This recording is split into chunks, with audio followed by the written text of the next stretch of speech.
بسم اللہ الرحمن الرحیم۔ السلام علیکم ورحمۃ اللہ وبرکاتہ۔ رسول اکرم صلی اللہ علیہ وآلہ وسلم نے ارشاد فرمایا، میں تم کو عورتوں کے ساتھ حسن سلوک کی خاص طور سے وصیت کرتا ہوں۔ تم میری اس وصیت کو یاد رکھنا، دیکھو وہ تمہاری ماتحت ہیں اور تمہارے بس میں ہیں۔ دوستو، اس حدیث سے ہمیں اس بات کا اندازہ ہوتا ہے کہ اسلام نے عورتوں کو کتنے حقوق دیے ہیں۔ اسلام سے پہلے عورتوں کے ساتھ بہت برا سلوک کیا جاتا تھا، بیٹیوں کو زندہ دفنا دیا جاتا تھا، لیکن یہ شریعت محمدی ہی تھی جس نے عورت کو عزت دی ہے۔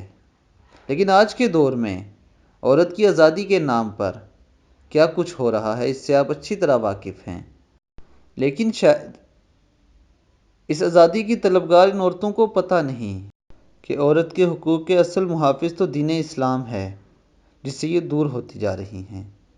اللہ تعالی ہماری ماؤں بہنوں کو اسلام کے مطابق زندگی گزارنے کی توفیق عطا فرمائے۔ السلام علیکم ورحمۃ اللہ وبرکاتہ۔